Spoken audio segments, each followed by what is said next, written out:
ये न्यूज़ उन लोगों के लिए है जो गद्दार चमचे हमारे भारत में पल रहे हैं, खाते हमारे भारत का है और गुणगान पूरी दुनिया के प्रधानमंत्री राष्ट्रपति के रहनुमा उनके बन जाते हैं। पूरी दुनिया के प्रधानमंत्री और राष्ट्रपति उनके रहनुमा बन जाते हैं और भारत उनको दबा हुआ, पिछड़ा हुआ और डरा हुआ देश दिखता है। क्या लगता है आपको कि जिस तरह से भारत है वो फ़लस्तीन को भी सपोर्ट करता है, वो इसराइल को भी सपोर्ट करता है, तो ये जो स्पोर्ट्समैनशिप का एक हमें नज़र आ रहा है जज्बा, ये कहाँ तक लेकर जाएगा भारत? क्योंकि भारत डिप्लोमेटिक वेज बहुत अच्छे बनाते हैं अपने। एक्चुअली भारत की ना कुछ पॉलिसीज़ हैं जो जिन्हें कहा जाता है बड़ी आउटस्टैंडिंग किस्म की पॉलिसीज़ हैं। देखिए, मैं आपको इसराइल की बात पे बाद में लेके आता हूँ, पहले हम चलते हैं रशिया की तरफ। रशिया से जब तेल के मामलात हुए, अमेरिका ने आंखें दिखाई हिंदुस्तान को, लेकिन हिंदुस्तान नहीं डरा, उसने तेल लेके दिखाया, अपने लोगों को फ़ायदा दिया। उसके बाद आप चले जाएं ईरान की तरफ। ईरान के लिए भी अमेरिका ने आंखें दिखाई हिंदुस्तान को कि आप ईरान के साथ ट्रेड ना कीजिए, उससे कोई मुआहदे ना कीजिए, उससे तेल ना लें। तो हिंदुस्तान ने उनसे तेल भी लेके दिखाया, उनसे ट्रेड भी करके दिखाया।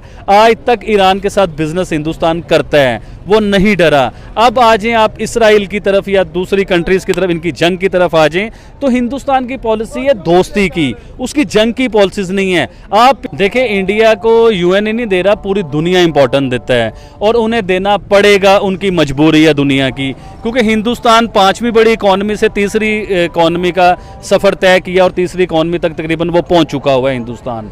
तो इस टाइम दुनिया में एक बिजनेसमैन की तरह हिंदुस्तान पहचाना जाता है।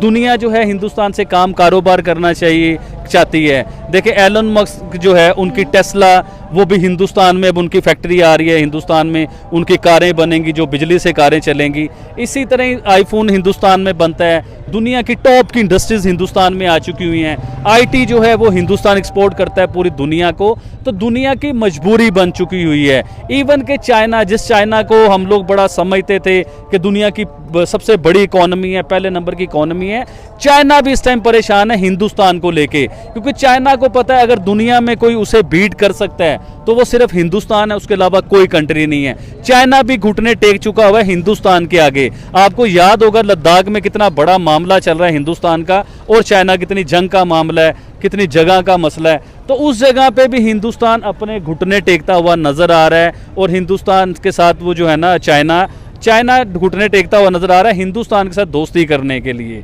तो अब वो चाइना रशिया को बीच में डाल के हिंदुस्तान को दोस्ती करने की तरफ आ रहा है। तो इसी तरह देखिए, अगर तो चाइना को दुनिया की फर्स्ट इकॉनमी बने रहना है तो उसे हिंदुस्तान के साथ बनानी पड़ेगी। क्योंकि इस टाइम अमेरिका भी हिंदुस्तान को पूरी सपोर्ट कर रहा है, यूरोप भी पूरी सपोर्ट कर रहा है, रशिया भी सपोर्ट कर रहा है। आप ये देखिए, अरब अमारात जो मुस्लिम कंट्रीज़ हैं वो भी सारे हिंदुस्तान को सपोर्ट कर रहे हैं। कोई आपको पाकिस्तान को सपोर्ट करते हुए बहुत कम कंट्रियाँ नजर आएंगी। तो हिंदुस्तान इन स्पोर्ट्स की वजह से तो हिंदुस्तान एक स्ट्रॉन्ग कंट्री बन चुका है, स्ट्रॉन्ग पावर बन चुका है, दुनिया की बड़ी इकॉनमी बन चुका है, दुनिया की हर चीज़ उधर बनाई जा रही है।